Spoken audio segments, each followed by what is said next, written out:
నమస్కారం, వార్తలకు స్వాగతం. ముందుగా ముఖ్యాంశాలు. మంత్రి శ్రీధర్ బాబు ప్రెస్ మీట్, పలు అంశాలపై వివరణ.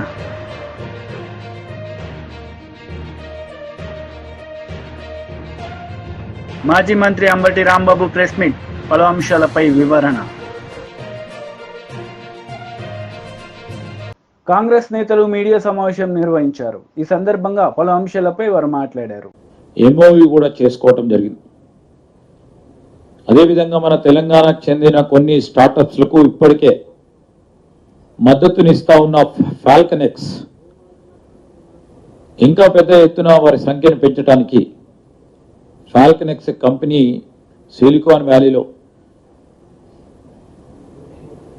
ఒక ఇన్నోవేటర్ క్లబ్గా స్టార్టప్స్కి మోటివేషన్ ఇచ్చే ఒక పెద్ద కార్యాచరణ తీసుకొని ముందుకు నడిచే సంస్థ ఇక్కడ కూడా వారి మద్దతును పెంచడానికి వారు అంగీకరించడం జరిగింది.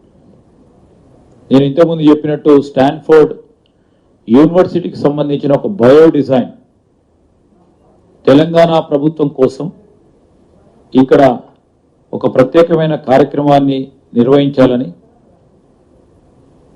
వారి నిర్ణయానికి వచ్చి ఇది మెడ్టెక్ మెడికల్ ఇన్ఫ్రాస్ట్రక్చర్కు సంబంధించి ముఖ్యంగా సహాయక సాంకేతికలపై దృష్టి సారించే కార్యక్రమం జరుగుతుందని మేము ఆశించి ఈరోజు స్టాన్ఫోర్డ్ బయో డిజైన్కి సంబంధించిన ప్రొఫెసర్లతోని మీటింగ్ ఏర్పాటు చేసుకొని వారి ఎక్స్పర్టీస్ని ఇక్కడ తీసుకురావాలనే ఒక ప్రయత్నం చేస్తా ఉన్నాం.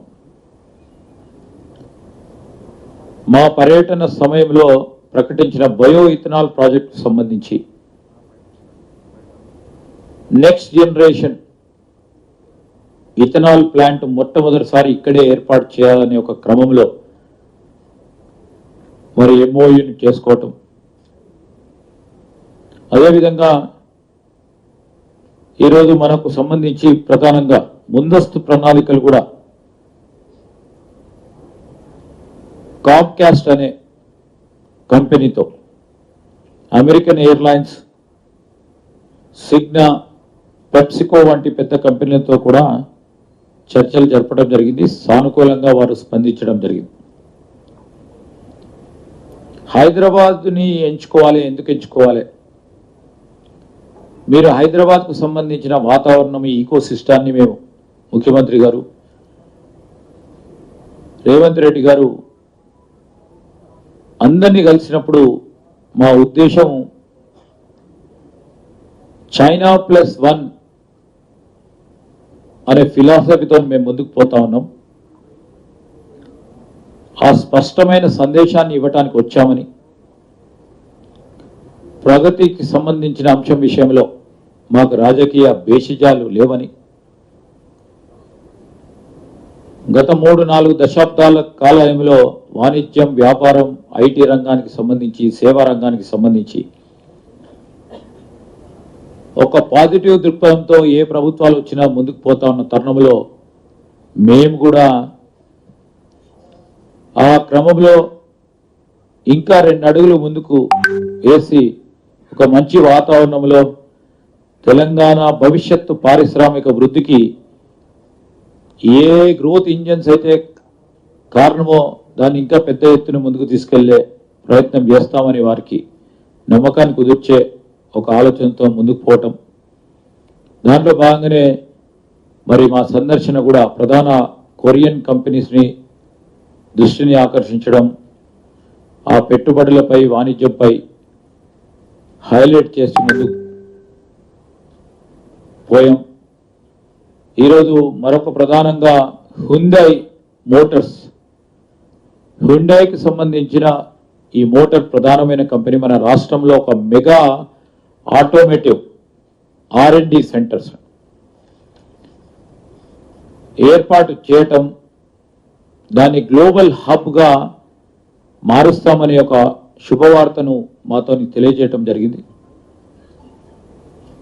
అదేవిధంగా వరంగల్ మెగా టెక్స్టైల్ పార్క్లో బహుళ వస్త్ర కర్మాగారాలను ఏర్పాటు చేస్తా ఉన్న యంగ్ వన్ ముఖ్యమంత్రి గారు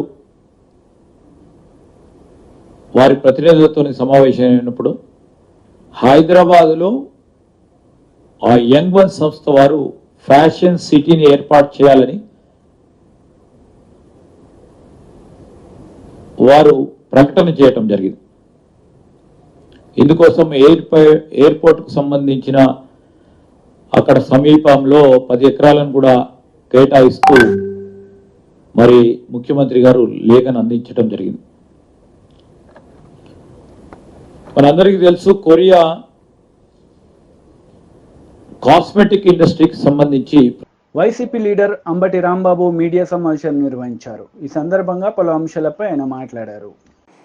రాష్ట్ర ప్రజానీకానికి అంకితం చేయాలనేటువంటి ఒక సదుద్దేశంతో ఆయన చేసినటువంటి కృషి ఎనలేనిదని నేను భావిస్తున్నాను. ఆయన మరణం తర్వాత, రాష్ట్రం విడిపోయిన తర్వాత ఈ ప్రాజెక్టు అంతర్జాతీయ ప్రాజెక్టుగా భావించి కేంద్ర ప్రభుత్వమే దీన్ని పూర్తి చేయాలని విభజన చట్టంలో పెట్టి మొత్తం నిధులన్నీ కూడా కేంద్ర ప్రభుత్వమే ఇచ్చి తానే పూర్తి చేసి రాష్ట్ర ప్రభుత్వానికి అప్పజెపుతాననేటువంటి మాట విభజన చట్టంలో పేర్కొనడం జరిగింది. మనం చాలా నష్టపోయాం విభజన వల్ల అనేటువంటి భావన నుంచి ఏదో కొద్దిగా ఊరట కలిగిందిలే అనేటువంటి భావన కలిగేటటువంటి పరిస్థితి ఆ రోజున ఏర్పడింది. అలాంటి ప్రాజెక్ట్ అనేక రకాలైనటువంటి మార్పులు చెందుతూ వచ్చింది. కేంద్ర ప్రభుత్వం చేయవలసినటువంటి ప్రాజెక్టుని చంద్రబాబు నాయుడు గారు రాష్ట్ర ప్రభుత్వమే చేస్తుందనేటువంటి మాట తీసుకొని రాష్ట్ర ప్రభుత్వం చేతే నిధులు ముందుగా డబ్బు ఖర్చు పెట్టితూ మళ్ళా కేంద్ర ప్రభుత్వం వాటిని రీఎంబర్స్ చేయటం అనేటువంటి విధానంతో దీన్ని ప్రారంభించారు. ప్రారంభించి 2018కి పూర్తి చేసి జాతికి అంకితం చేసేస్తాము అని చంద్రబాబు నాయుడు గారు వాళ్ళు ప్రగల్భాలు పలికారు. 2018కి పూర్తి కాలేదు. 2019లో మళ్ళా వచ్చిన ఎన్నికల్లో వైఎస్ఆర్ కాంగ్రెస్ పార్టీ అధికారంలోకి వచ్చింది. అధికారంలోకి వచ్చిన తర్వాత మళ్ళా దాన్ని మేము శరవేగంతో ముందుకు తీసుకువెళ్ళేటటువంటి ప్రయత్నం చేస్తూ వచ్చాం. దీనిలో ప్రధానంగా ఇప్పుడు చెప్పదలుచుకున్నది ఏమిటంటే ఇది అబ్నార్మల్ డిలే అవుతా ఉన్నది. అనుకున్న సమయానికి కావడం లేదు. మా టైంలో కూడా మేము పూర్తి చేస్తాము అని అనుకున్నాం, కాలేదు. ఎందుకు కాలేదు, కారణం ఏమిటి, ఇంత అబ్నార్మల్ డిలే కావడానికి కారణం ఏమిటి అనే అంశం మీద నేను అనేక సందర్భాలలో నేను చాలా వివరంగా వివరించేటటువంటి ప్రయత్నం చేశాను. దానిలో ప్రధానమైనది ఏంటంటే డయాఫ్రమ్ వాల్. డయాఫ్రమ్ వాల్ అనేది చంద్రబాబు నాయుడు గారి కాలంలో డయాఫ్రమ్ వాల్ కొట్టుకుపోయింది. ఆ డయాఫ్రమ్ వాల్ కొట్టుకుపోవడం వలన మొత్తం టోటల్ ప్రాజెక్ట్ డిలే అయిపోయింది అనేటువంటి విషయాన్ని పలుమార్లు చెప్పేటటువంటి ప్రయత్నం చేశాం. చంద్రబాబు నాయుడు గారు ఆయన తాబేదారులు ఏం చెప్పుకుంటూ వచ్చారంటే డయాఫ్రమ్ వాల్ కొట్టుకుపోవడానికి కారణం జగన్మోహన్ రెడ్డి గారు. జగన్మోహన్ రెడ్డి గారి ప్రభుత్వం అధికారంలోకి వచ్చిన తర్వాత 2019లో అధికారంలోకి వచ్చిన తర్వాత మేలో ప్రమాణ స్వీకారం చేసిన తర్వాత ఆయన తగిన జాగ్రత్తలు తీసుకోకపోవడం వలన, కాఫర్ డ్యాముల గ్యాప్ను పూర్తి చేయకపోవడం వలన డయాఫ్రమ్ వాల్ కొట్టుకుపోయింది అనేటువంటి వాదనని తీసుకొచ్చి తన పత్రికల్లో రాంచి గోబెల్ ప్రచారం చేసి విధ్వంసానికి కారణం జగన్మోహన్ రెడ్డి గారు అనేటువంటి మాటను పదే పదే వల్లవేసి జనాన్ని నప్పించేటటువంటి ప్రయత్నం చేశారు. నేను చాలా స్పష్టంగా పలుమార్లు చెప్పాను, శాసనసభలో చెప్పాను. చంద్రబాబు నాయుడు గారు అవగాహన రాహిత్యం వలన, తొందరపాటు తనం వలన, వ్యూహాత్మక తప్పిదం వలన డయాఫ్రమ్ వాల్ కొట్టుకుపోవటమే కాకుండా ప్రాజెక్టు చాలా డిలే అయిపోయింది, ఖర్చు కూడా పెరిగిపోయింది అనేటువంటి విషయాలను చాలా స్పష్టంగా చెప్పేటటువంటి ప్రయత్నం చేశాం. ఈ రెండు వాదనలు జరుగుతూ ఉన్నాయి. వాళ్ళ వాదన వాళ్ళు వినిపిస్తున్నారు, మా వాదన మేము వినిపిస్తున్నాం. దీనికి ఎవరు కారణం అనేది కాస్త లోతుగా ఆలోచించే కామన్ సెన్స్ ఉన్నటువంటి వ్యక్తులకి చాలా క్లియర్గా అర్థమైపోయినా బుకాయించేటటువంటి ప్రయత్నం చేస్తూ వచ్చారు. ఇవాళ నేను ప్రత్యేకంగా చెప్పదలుచుకున్నటువంటి అంశం ఏమిటయ్యా అంటే, ఈ పోలవరం ఇరిగేషన్ ప్రాజెక్టు మీద ఈ డిలే అవ్వడం మీద, లేదు ఈ డయాఫ్రమ్ వాల్ దెబ్బతినిపోయిన తర్వాత బీజేపీ లీడర్ మీడియా సమావేశం నిర్వహించారు. ఈ సందర్భంగా పలు అంశాలపై ఆయన మాట్లాడారు. చెప్పడం జరిగింది. ఈ సందర్భంగా పలు అంశాలు మీతో మీ ద్వారా ప్రజలకు తెలియజేస్తున్నాం. అతి ముఖ్యంగా బీజేపీ తరఫున, బీజేపీ తెలంగాణ తరఫున డాక్టర్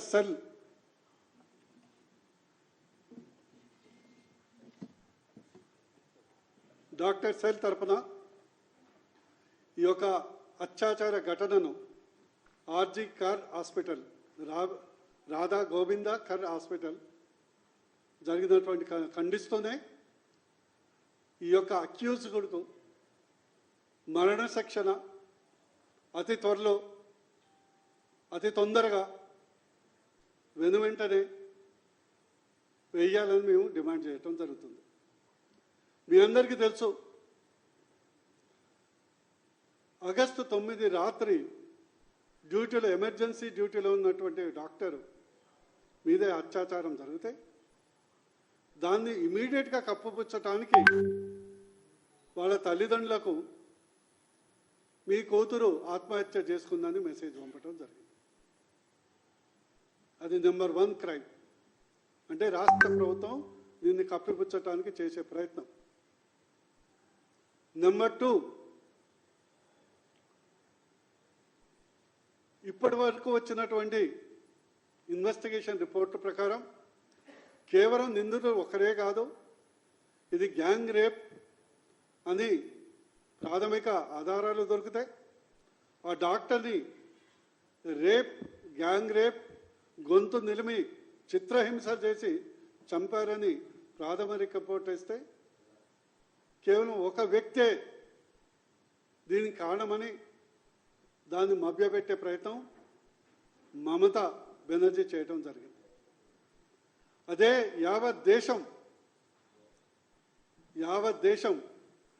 ఈ సంఘటన పట్ల దుఃఖం వెలిపిస్తూ ఆందోళన తెలియజేస్తే ఆ అంశాన్ని డైవర్ట్ చేయటానికి వేలాది మందితో వచ్చి టీఎంసీ యొక్క కార్యకర్తల ఆ హాస్పిటల్ని ధ్వంసం చేసి ఆ యొక్క క్రైమ్ సీన్ని ధ్వంసం చేయడానికి కూడా అక్కడ ప్రభుత్వం ప్రయత్నం చేయటం ఎంత దారుణమో మీరు ఆలోచించాలి. అదేవిధంగా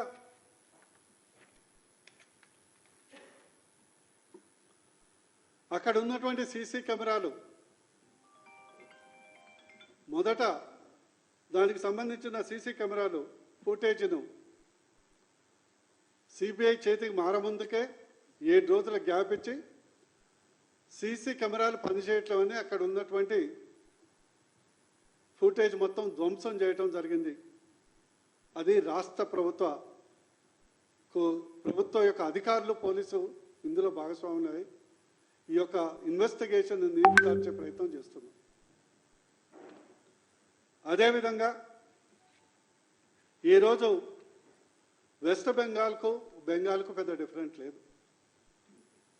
వెస్ట్ బెంగాల్ మన దేశంలో ఉంది, బెంగాల్ మన నుంచి విడిపోయింది. ఈరోజు మొత్తం ప్రపంచంలో ఐసిస్ అంటే ఇస్లామిక్ ఉగ్ర సంస్థ యొక్క అరాచకాలు బంద్ అయితే కేవలం వెస్ట్ బెంగాల్లో దీదీ ఆధ్వర్యంలో ఒక దమనకాండ నడుస్తుంది. ఎలక్షన్ ముందర కూడా తర్వాత కూడా మీరు చూశారు, ఒక విలేజ్లో మొత్తం మా ఓటు టీఎంసీకి వేయలేదనే కారణంతో టీఎంసీ నాయకులు షరబుద్దీన్ ఏం పేరు ఉండే నాయకులు ఆ యొక్క మహిళల్ని అత్యాచారమే చేయడమే కాకుండా బంగ్లాదేశ్కు పారిపోయినటువంటి ఘటన మనం చూసాం.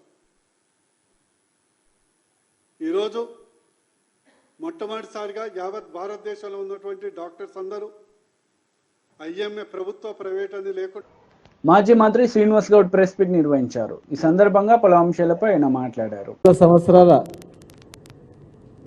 పోరాటంలో ఏ ప్రభుత్వం కూడా 70 సంవత్సరాల పైన స్వాతంత్రం వచ్చినా ఆ రోజు నుంచి కూడా సర్వాయి పాపన్న మహారాజ్ చరిత్రను ఏ ప్రభుత్వం కూడా వెలుగులోకి తీసుకురాలేదు.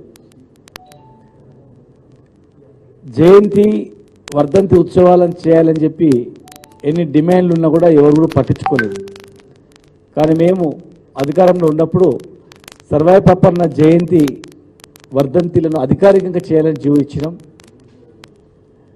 సర్వాయి పాపన్న కోటను ఒక పర్యాటక కేంద్రంగా తీర్చిదిద్దినాం. గోల్కొండ కోటను పరిపాలించినటువంటి రాజు వరంగల్ కోట, భువనగిరి కోట 33 కోటలను జయించి రాజు అనేటువంటి ఆయన చరిత్రను పాఠ్య పుస్తకాలు కూడా చేర్చాలని చెప్పి కూడా కొంతవరకు చేసినాం. మరి ఆ విగ్రహాన్ని ట్యాంక్ బండ్ పైన ప్రతిష్టాపించాలని చెప్పి ఒక గౌడ్ సోదరులే కాదు, చాలామంది అన్ని కులాలు, ఎందుకంటే ఆయన సైన్యము ఒక కులమని కాదు, అన్ని కులాలతో సైన్యం ఏర్పాటు చేసి రాజు అయినటువంటి చరిత్ర.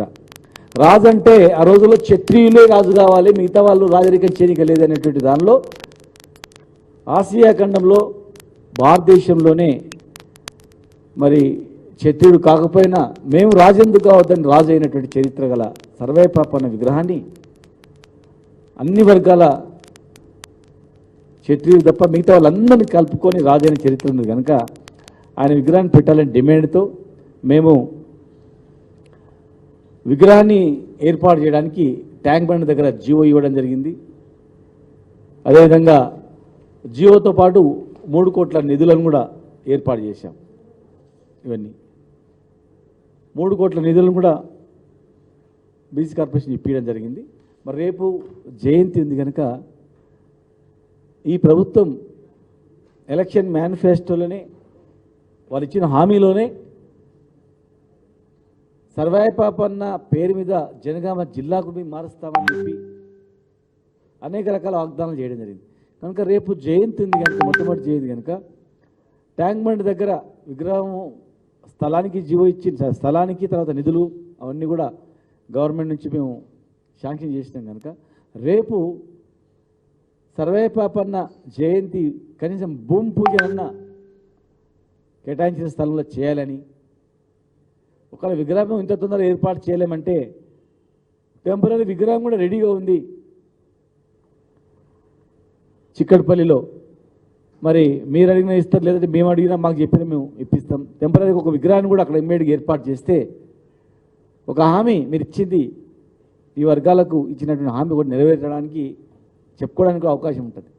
కనుక రేపు అక్కడ కనీసం భూమి పూజన చేయండి, ఒక పెద్ద ఫోటో పెట్టిన ఒక ఫోటోకు పూజ చేసి ఆ స్థలం దగ్గర చేయాలని సర్వాయి పాపన్న జిల్లాను చేస్తామని కనుక రేపు జయంతి రోజే మీరు అందం చేస్తే ఇంకా బాగుంటుందని చెప్పని, అదేవిధంగా వైన్ షాప్లలో రిజర్వేషన్ కూడా 20% పెంచుతామని చెప్పి మీ మేనిఫెస్టోలోనే ఉంది. మీరు ఇచ్చినటువంటి హామీలలో మాజీ మంత్రి హరీష్ రావు మీడియా సమావేశం నిర్వహించారు. ఈ సందర్భంగా పలు అంశాలపై ఆయన మాట్లాడారు. నామం పెట్టిండు, పైగా రుణమాఫీ చేసినట్టు పోజులు కొడుతున్నాడు. ఇప్పుడు నువ్వు పాక్షికంగా చేసినా అంటే తప్పకుండా ఒప్పుకుంటాం, పూర్తిగా చేసినా అంటే మేము ఒప్పుకోవడానికి సిద్ధంగా లేము. నువ్వు ఆగస్టు 15లోగా రుణమాఫీ మొత్తం చేసి తీరుతా అని దేవుళ్ళ మీద ఒట్లు పెట్టినావు, కానీ చేసింది ఏంది? పాక్షికంగా మాత్రమే చేసినావు. నేను పాక్షికంగా చేసిన తప్పయింది అని క్షమాపణ అడుగు, లేదు నీకు నిజాయితీ ఉంటే రాజీనామా చేయి. కానీ మొత్తం చేసిన అని చెప్పి నువ్వు నోరు బిగ్గరగా చేసుకున్నంత మాత్రానో బూతులు మాట్లాడినంత మాత్రాన ప్రజలు క్షమించరు, బీఆర్ఎస్ పార్టీ నిన్ను వదిలిపెట్టదు. మీ రుణమాఫీ కథ ఎట్లుందంటే వెనకటికెవడో పంచపాండవులు అంటే మంచం కోళ్ళ వలె ముచ్చటగా ముగ్గురు అని చెప్పి 2 ఏళ్ళు చూపించిందట. గట్లున్నది కాంగ్రెస్ రుణమాఫీ కథ. అసెంబ్లీ ఎన్నికల సమయంలో డిసెంబర్ 9వ తేదీనే సోనియా గాంధీ గారి జన్మదినం రోజు రాష్ట్రంలో 2 లక్షల రుణమాఫీని మొదటి సంతకంతో చేస్తామని ఆ రోజు అసెంబ్లీ ఎన్నికలప్పుడు ఉదరగొట్టిండ్రు. ఆ రోజు చెప్పిందేమో 40,000 కోట్ల రూపాయలు. డిసెంబర్ 9 అని మాట తప్పిండు. తర్వాత పార్లమెంట్ ఎన్నికలు వచ్చినాయి. వట్టిగా చెప్తే ప్రజలు నమ్మటట్లేరని చెప్పి కనిపించిన దేవుని మీదల్లా ఒట్లు పెట్టిండు. ఏ ఊరికి పోతే ఆ దేవుడి మీద ఒట్టు పెట్టి ఆ రోజు 31,000 కోట్లు అని చెప్పిండు.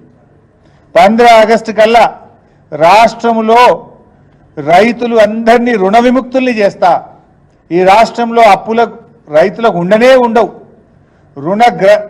రుణగ్రహీతలుగా ఉన్న రైతులన్నీ కూడా నేను అప్పు కట్టి వాళ్ళందరినీ రుణ విముక్తులు చేస్తా అని చెప్పి మరి ఆ రోజు ఉపన్యాసాలు చెప్పిండు.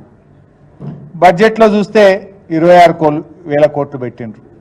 అసెంబ్లీలోనే నేను అడిగిన, ఆ రోజు బడ్జెట్ మీద నేను మాట్లాడేటప్పుడు మీరు ముందేమో మేనిఫెస్టోలో ఎలక్షన్ టైంలో 40,000 కోట్లు అన్నారు, క్యాబినెట్ మీటింగ్ పెట్టి 31,000 కోట్లు అని చెప్పారు, బడ్జెట్లోనేమో 26,000 కోట్లే పెట్టిండ్రు.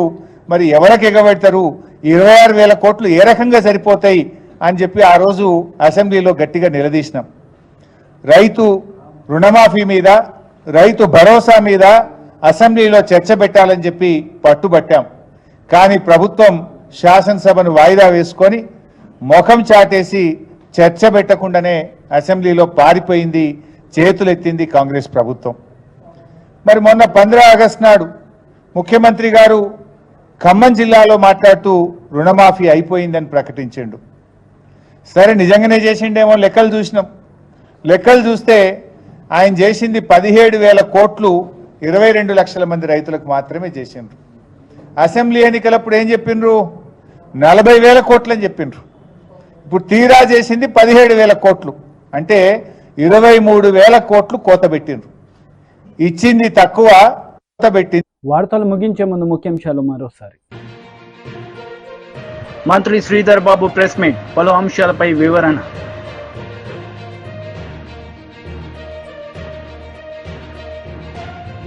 మాజీ మంత్రి అంబటి రాంబాబు ప్రెస్ మీట్, పలు అంశాలపై వివరణ.